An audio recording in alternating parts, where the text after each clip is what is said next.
Starting లో Wilson అనే అబ్బాయిని చూపిస్తారు. ఇతనికి ఉండటానికి ఇల్లు, చేయడానికి పనేది లేదు. అతను రోజంతా బీచ్ దగ్గరే గడుపుతూ ఉంటాడు. అయితే ఒకరోజు విల్సన్ పాట పాడుతూ ఉంటాడు. అంతలో అక్కడికి ఒకడు వచ్చి విల్సన్ జేబులో డ్రగ్స్ వేసి పారిపోతాడు. కానీ విల్సన్ కి ఏం జరిగిందో అర్థమయ్యే లోపే అక్కడికి పోలీసులు వచ్చేస్తారు. వాళ్ళని చూసి విల్సన్ భయపడి పారిపోతాడు. పోలీసులు ఇతని వెంటపడుతూ ఉంటారు. విల్సన్ మనసులో నేను పోలీసులకు దొరికితే ఖచ్చితంగా నన్ను జైల్లో వేస్తారు అని ఆ జేబులో ఏదో ఉంది అనుకుంటాడు. అప్పుడు అతను ఒక మీట్ షాప్ లోకి వెళ్లి దాక్కుంటాడు. విల్సన్ కి చాలా ఆయాసంగా ఉంటుంది. ఊపిరి తీసుకోలేకపోతాడు. అప్పుడు షాప్ ఓనర్ ఆలియా అతనికి మంచినీళ్ళు ఇస్తుంది. తర్వాత తన భర్త జాక్ వస్తాడు. వాటర్ తాగాక విల్సన్ వెళ్ళిపోతూ ఉంటే అతనికి కళ్ళు తిరుగుతూ ఉంటాయి. జాక్ ఏమైందని అడుగుతాడు. దానికి విల్సన్ నేను చాలా రోజుల నుంచి ఏమీ తినలేదు అని చెప్తాడు. ఇది విన్నాక విల్సన్ ని వాళ్ళ ఇంటికి తీసుకువెళ్లి భోజనం పెడతారు. అప్పుడు విల్సన్ వాళ్ళకి మా అమ్మ చాలా ఏళ్ల క్రితమే చనిపోయింది. మా నాన్న వేరే పెళ్లి చేసుకుని నన్ను ఇంటి నుంచి తరిమేశాడని చెప్తాడు. అందుకని నేను ఒక పనికిరాని వ్యాన్లో ఉంటున్నాను. చిన్న చిన్న పనులు చేసుకుంటూ జీవనం సాగిస్తున్నానని చెప్తాడు. ఇది విని ఆలియా నా కొడుకు పేరు జానీ. అతను చాలా కాలం నుంచి అమెరికాలో ఉంటున్నాడని చెప్తుంది. విల్సన్ పరిస్థితి చూసి జాక్ విల్సన్ని తనతో పాటు పనిచేయమని చెప్తాడు. ఇక ఆలియా విల్సన్కి ఉండటానికి జానీ రూమ్ ఇస్తుంది. అప్పుడప్పుడు జానీ ఇక్కడికి వస్తూ ఉంటాడు. అయితే పడుకునే ముందు ఆలియా విల్సన్కి జానీ వీడియో చూపిస్తుంది. జానీ ఒక యాక్టర్. చిన్న చిన్న ప్రోగ్రామ్స్ లో పనిచేస్తాడు. మరుసటి రోజు విల్సన్ ని జాక్ నిద్రలేపి ఫిష్ మార్కెట్ కి తీసుకొస్తాడు. పొద్దున్నే ఫ్రెష్ చేపలు దొరుకుతాయని చేపలు కొని షాప్ కి తెస్తారు. జాక్ విల్సన్ కి పని నేర్పిస్తాడు. విల్సన్ కూడా మనసు పెట్టి పనిచేస్తూ ఉంటాడు. ఎందుకంటే వీళ్ళితనికి ఇల్లు పని రెండూ ఇచ్చారు. అయితే తన సొంత తండ్రే విల్సన్ ని ఇంటి నుంచి తరిమేశాడు. చూస్తూనే విల్సన్ జాక్ ఫ్యామిలీలో చేరిపోతాడు. జాక్కి కూడా విల్సన్ చాలా బాగా నచ్చేస్తాడు. అయితే జాక్ ఏజ్ అయిపోతూ ఉంది. ఆలియా ఇంకా పిటపిటలాడుతూనే ఉంది. ఆమెలో ఇంకా కోరికలు చాలా ఉన్నాయి. కానీ ముసలివాడైన జాక్ ఆమెని సరిగ్గా తృప్తిపరచలేడు. అందుకని ఆలియా కోరికలతో రగిలిపోతూ ఉంటుంది. ఒకరోజు సాయంత్రం విల్సన్ స్నానం చేసి రూమ్లోకి వస్తాడు. అప్పుడు అక్కడ ఆలియా ఉంటుంది. విల్సన్ ని ఆ స్థితిలో చూసి ఆమెకి ఏదో అనిపిస్తుంది. విల్సన్ ఆలియాని ఏంటి చెప్పండని అడుగుతాడు. ఆలియా జానీ బట్టలు విల్సన్కి ఇవ్వడానికి వచ్చింది. ఎందుకంటే విల్సన్ ఒకే జత బట్టలతో ఇబ్బంది పడుతూ ఉన్నాడు. ఆలియా విల్సన్తో నువ్వు వచ్చాకే జాక్ ఆనందంగా ఉన్నాడని థ్యాంక్స్ చెప్తుంది. మరుసటి రోజు జాక్ విల్సన్ జాగింగ్ చేస్తూ ఉంటారు. అప్పుడు జాక్ విల్సన్తో నేనొక బోట్ కొనాలనుకుంటున్నాను. బోట్ ఉంటే చేపలు పట్టి ఎక్కువ డబ్బులు సంపాదించొచ్చు అంటాడు. కాకపోతే నా దగ్గర అన్ని డబ్బులు లేవు అని చెప్తాడు. తర్వాత ఇద్దరు షాప్లో పనిచేసుకుంటూ ఉంటారు. అప్పుడు షాప్కి జాక్ ఫ్రెండ్ వస్తాడు. అయితే అతను జాక్ షాప్ కొనాలని అనుకుంటూ ఉండేవాడు. అది కూడా మంచి రేట్లో. కానీ జాక్ కుదరదని చెప్తాడు. సాయంత్రం ఈ విషయం ఆలియాకి తెలుస్తుంది. ఆమె చాలా కోపంతో ఉంటుంది. అయితే జాక్ గుండెకి సంబంధమైన జబ్బుతో బాధపడుతూ ఉన్నాడు. డాక్టర్ ఇతని ఎక్కువగా పనిచేయద్దని చెప్పాడు. అందుకని ఆలియా షాప్ అమ్మేసి నీ ఆరోగ్యం మీద దృష్టి పెట్టు అంటుంది. మరుసటి రోజు మళ్ళీ జాక్ విల్సన్ ఇద్దరు జాగింగ్ చేస్తూ ఉంటారు. అప్పుడు విల్సన్ ఆలియాకి ఇష్టమైన టిఫిన్ కొట్టాడు. ఇది ఇస్తే ఆమె కోపం చల్లారుతుంది అనుకుంటాడు. జాక్ కొంచెం పనుండి అక్కడే ఉండిపోతాడు. విల్సన్ ఆ టిఫిన్ తీసుకుని ఇంటికి వస్తాడు. అతను ఒక పక్క నుంచి వెళ్తుంటే అతని కన్ను బాత్రూంలో స్నానం చేస్తున్న ఆలియా మీద పడుతుంది. ఆలియా బాత్రూమ్ డోర్ ఓపెన్ చేసి స్నానం చేస్తూ ఉంటుంది.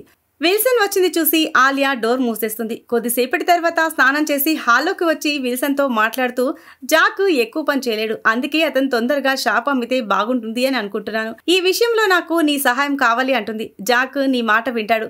ఎందుకంటే అతను నిన్ను కొడుకులాగా భావిస్తున్నాడు అని విల్సన్ ని అదోలా చూస్తుంది. తర్వాత రోజు విల్సన్ జాక్ ఇద్దరు సామాన్లు కొనడానికి బజార్కు వస్తారు. అక్కడ కొంతమంది వాళ్ళ సామాన్లు కొట్టేయాలని చూస్తారు. అప్పుడు విల్సన్ వాళ్ళని తరిమి కొడతాడు. విల్సన్ ధైర్యం చూసి జాక్ చాలా ఆనందపడిపోతాడు. జాక్ ఎలాంటి కొడుకు కావాలనుకున్నాడో విల్సన్ సేమ్ అలాగే ఉన్నాడు. ఇలా ప్రతి విషయంలో భరోసా ఇచ్చే కొడుకు కావాలి అనుకుంటున్నాడు. ఇది మంచి సమయం అని జాక్ కి విల్సన్ నీ కలని పూర్తి చేసుకోమని చెప్తాడు. జీవితంలో ఏం జరుగుతుందో ఎవ్వరికీ తెలీదు. అందుకని షాప్ అమ్మేసి నీ కలని సహకారం చేసుకో అంటాడు. ఒకవేళ రేపు నువ్వు నీ కోరిక తీరకుండా పోతే ఎలా అంటాడు. సాయంత్రం ఆలియా విల్సన్ జానీ వీడియో చూస్తూ ఉంటారు. అప్పుడు జాక్ అక్కడికి వచ్చి నేను షాప్ అమ్మేయాలనుకుంటున్నా అని చెప్తాడు. విల్సన్ మాటలు అతనికి చాలా బాగా నచ్చాయి. అందుకని జాక్ ఈ నిర్ణయం తీసుకున్నాడు. అంతేకాదు దీనివల్ల ఆలియా కూడా సంతోషంగా ఉంటుంది అని ఈ నిర్ణయానికి వచ్చాడు. అప్పుడు ఆలియాకి ఇది విల్సన్ వల్లనే జరిగిందని అర్థమవుతుంది. అందుకని విల్సన్కి అట్రాక్ట్ అయిపోతుంది. రాత్రి ఆలియా స్నానం చేస్తూ పాటలు వింటూ గట్టిగా పాటలు పాడుతూ ఉంటుంది. ఆమె పాటలు ఆ స్నానం చేస్తున్న చప్పుళ్ళు విని విల్సన్ వేడెక్కిపోతూ ఉంటాడు. అతను వద్దనుకుంటూనే తన రూమ్లో నుంచి బయటికి వచ్చి ఆలియా పాటలు వింటాడు. అతను లోపల ఉక్కిరిబిక్కిరైపోతూ ఉంటాడు. అతను ఇది తప్పనుకొని మళ్ళీ అక్కడి నుంచి ఫ్రిడ్జ్ దగ్గరికి వెళ్తాడు. ఫ్రిడ్జ్లో నుంచి ఒక కూల్ డ్రింక్ బాటిల్ తీసుకుని తన చంప మీద పెట్టుకుని వేడి చల్లారు ఓదార్చుకుంటూ ఉంటాడు. ఇదే సమయంలో ఆలియా కూడా బాత్రూమ్ నుంచి బయటకు వస్తుంది. విల్సన్ పరిస్థితి చూసి ఏమైందని అడుగుతుంది. అప్పుడు విల్సన్ షాప్ అమ్మేసిన తర్వాత నాకేమీ పనుండదు అంటాడు. నేను ఇక్కడి నుంచి కూడా వెళ్లాల్సి వస్తుందని చెప్తాడు. అందుకే నేను కొంచెం టెన్షన్లో ఉన్నాను అంటాడు. ఇది విని ఆలియా కూడా బాధపడుతుంది. మెల్లగా అతన్ని దగ్గరకు తీసుకుంటుంది. ఇంతలో విల్సన్కి మళ్ళీ అగ్గి రాచుకుంటుంది. అలా ఇద్దరు చూపులు, శ్వాస, మనసు కలిసిపోతాయి. ఆ తర్వాత మెల్లగా వాళ్ళిద్దరి ఆట మొదలవుతుంది. ఇప్పుడు ఆలియా ముందు కంటే చాలా సంతోషంగా ఉంటుంది. మంచి మంచి వంటలు చేస్తుంది. ఈమె ఆనందాన్ని చూసి జాక్ కూడా చాలా సంతోషంగా ఉంటాడు. షాప్ అమ్మడం వల్లే ఈమె ఇంత సంతోషంగా ఉంది అనుకుంటాడు. కానీ ఈ సంతోషం షాప్ అమ్మడం వల్ల కాదు, దీనికి వేరే కారణం ఉందని ఈ ముసలాడికి తెలియదు. పగలంతా జాక్తో మాట్లాడుతూ సంతోషంగా ఉంటుంది. రాత్రైతే విల్సన్తో దబిడిదిబిడి చేస్తూ ఆనందంలో మునిగిపోతుంది. ఇలా వీళ్ళకి ఎప్పుడు సమయం దొరికినా కూడా అప్పుడప్పుడు దబిడిదిబిడి చేస్తూ ఉండేవారు. ఒకరోజు విల్సన్, ఆలియా ఇద్దరు ఇంట్లో దబిడిదిబిడి చేస్తున్నప్పుడు జానీ వాళ్ళ ఫ్యామిలీతో పాటు ఇంటికి వస్తాడు. జానీ వాళ్ళ అమ్మకు సర్ప్రైజ్ ఇవ్వాలి అనుకుంటాడు. అప్పుడు ఇంట్లో వాళ్ళ అమ్మ కనిపించదు. జానీ అమ్మ అమ్మని పిలుస్తూ ఉంటాడు. అప్పుడే ఆలియా తన బట్టలు సరిచేసుకుంటూ వాళ్ళ ముందుకొస్తుంది. జానీ వాళ్ళ అమ్మని చూసి చాలా సంతోషపడతాడు. వాళ్ళ అమ్మ కూడా కొడుకు, కోడలు, మనవడు, మనవరాలను చూసి చాలా సంతోషపడుతుంది. వీళ్ళంతా కలిసి మాట్లాడుకున్న తర్వాత జానీ తన రూమ్ డోర్ తీస్తాడు. విల్సన్ ని ఆలియా కొడుకు, కోడలికి పరిచయం చేస్తుంది. జాన్ కి విల్సన్ కొంచెం కూడా నచ్చలేదు. చేసేదేమీ లేక సైలెంట్ అయిపోతాడు. తర్వాత జానీ తన తండ్రి జాక్ ని కలవడానికి షాప్కి వస్తాడు. జానీకి విల్సన్ అంటే ఇష్టం ఉండదు. ఇప్పుడు వాళ్ళ తండ్రితో క్లోజ్ గా ఉండటం ఇంకా నచ్చదు. అందుకని జానీ విల్సన్ దగ్గరికి వెళ్లి తనని అల్లరి పెడుతూ ఉంటాడు. ఇక విల్సన్ నవ్వుతూ సరదాగా తీసుకుంటాడు. జానీ రావడం వల్ల విల్సన్, ఆలియా కలవడం కష్టంగా మారిపోయింది. ఒకవేళ సమయం దొరికితే కలిసినప్పుడు వాళ్ళిద్దరూ దాహం తీర్చుకునేవాళ్ళు. ఒకరోజు జాక్ విల్సన్ ని ఇంటికి భోజనం తీసుకుని వెళ్ళమని పంపిస్తాడు. ఇంటికి వెళ్లేసరికి జానీ కొడుకు ఏడుస్తూ ఉంటాడు. జానీ భార్య లిల్లీ పిల్లల్ని సముదాయిస్తూ ఉంటుంది. విల్సన్ ఆమెకి సహాయం చేస్తూ ఉంటాడు. ఇదే సమయంలో జానీ ఇంటికి వస్తాడు. వీళ్ళిద్దరిని ఇలా చూసి ఆలోచనలో పడతాడు.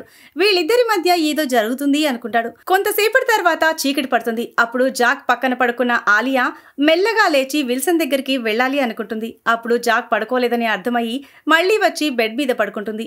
అప్పుడు జాక్ ఆమెని దబిడిదిబిడి చేస్తాడు. మరుసటి రోజు జానీ ఆలియాను బయటకు రమ్మని పిలుస్తాడు. ఆలియా జానీకి కొన్ని డబ్బులు కూడా ఇస్తుంది. అప్పుడు జానీ ఆమెతో లిల్లీకి విల్సన్ కి మధ్య ఏదో కథ జరుగుతుంది అంటాడు. ఇది విని ఆలియా అతనికి సర్ది చెప్తుంది. విల్సన్ చాలా మంచివాడు, నువ్వు వాళ్ళని ఇలా అనుమానించకూడదు అని చెప్తుంది. ఇలా వీళ్ళమ్మ విల్సన్ గాడిని వెనకేసుకురావడం చూసి ఈమె కొడుకు విల్సన్తో దబిడిదిబిడి చేస్తుంది అనుకుంటాడు. కొన్ని రోజుల తర్వాత జాక్ ఫ్యామిలీ మొత్తాన్ని పిక్నిక్ తీసుకువెళ్తాడు. అక్కడ అందరూ చాలా సంతోషంగా ఉంటారు. అక్కడ వాళ్ళు డాన్స్ చేస్తూ బాగా ఎంజాయ్ చేస్తారు. తర్వాత వీళ్ళందరూ కలిసి భోజనం చేస్తున్నప్పుడు ఆలియా కాళ్ళకి ఎవరిదో కాలు తగులుతుంది. ఇది విల్సన్ కాలే అని ఆమె అనుకుంటుంది. కానీ కొంచెం సేపటికి విల్సన్ లేచి అక్కడి నుంచి వెళ్ళిపోతాడు. అప్పుడు ఆలియాకి అర్థమవుతుంది ఈ కాలు తన కొడుకు జానీదని. అప్పుడు ఆమె జానీ వైపు కోపంగా చూస్తూ ఉంటుంది. కానీ జానీగాడు నవ్వుతూ ఉంటాడు. జానీగడికి అర్థమైపోయింది ఆలియా విల్సన్ మధ్య కథ జరుగుతుంది అని. అందుకే అలా వెకిలిగా నవ్వుతూ ఉంటాడు. ఇక ఆలియాకి కోపం వచ్చి జానీగడి చెంప చెల్లుమనిపిస్తుంది. మరుసటి రోజు లిల్లీ విల్సన్ని కలుస్తుంది. ఆమె బాధపడటం చూసి ఏమైందని అడుగుతాడు. అప్పుడు లిల్లీ నీ వల్ల మా మధ్య గొడవలు జరుగుతున్నాయి అంటుంది. జానీ నీకు నాకు మధ్య ఏదో ఉందని అనుకుంటున్నాడని చెప్తుంది. లిల్లీ జానీ నుంచి దూరంగా వెళ్ళాలనుకుంటుంది. కానీ కాకపోతే ఆమె దగ్గర డబ్బులు లేవు. ఇక విల్సన్ తొందరగా ఇంటికి వచ్చి దాచిన డబ్బులన్నీ తీసి ఆమెకి ఇచ్చేసి ఆమెని బస్ ఎక్కించి అక్కడి నుంచి పంపించేస్తాడు. సాయంత్రం జానీ ఇంటికి వచ్చినప్పుడు అక్కడ అతనికి లిల్లీ పిల్లలు కనపడరు.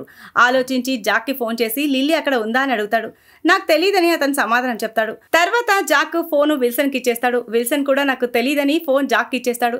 ఇక జానీ ఫుల్ కోపంతో ఉంటాడు. ఆ కోపంలో జాక్కి లిల్లీ విల్సన్ గురించి నిజం చెప్పేస్తాడు. ఆ తర్వాత డబ్బు జాగ్రత్త అని చెప్పి ఫోన్ పెట్టేస్తాడు. తర్వాత వెంటనే జాక్ డబ్బులు చెక్ చేసుకుంటాడు. నిజంగానే దాంట్లో కొంత డబ్బు తక్కువగా ఉంటుంది.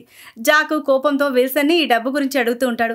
అప్పుడే వీళ్ళిద్దరి దగ్గరికి ఆలియా వస్తుంది. అందులోంచి కొంత డబ్బు తీసి నేనే జాన్కి ఇచ్చాను అంటుంది. ఇది విన్నాక జాక్ కోపం తగ్గుతుంది. జాక్ డబ్బుల విషయంలో అనుమానించినందుకు కోప్పడినందుకు విల్సన్ అక్కడి నుంచి వెళ్ళిపోతూ ఉంటాడు. వెంటనే ఆలియా వెళ్ళి అతన్ని ఆపుతుంది. వీళ్ళిద్దరి మధ్య ఇంత ప్రేమను చూసి జాక్కి అనుమానం వస్తుంది. కోపంలో జాక్ వచ్చి ఆలియాని కొడతాడు.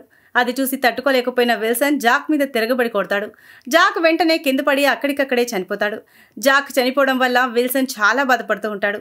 అప్పుడే జానీ విల్సన్ దగ్గరికి వస్తాడు. ఆల్రెడీ తను ఒక కత్తిని తెచ్చుకుని ఉంటాడు. విల్సన్ వల్లే తన కుటుంబం మొత్తం ఇలా అయింది అనుకుంటున్నాడు.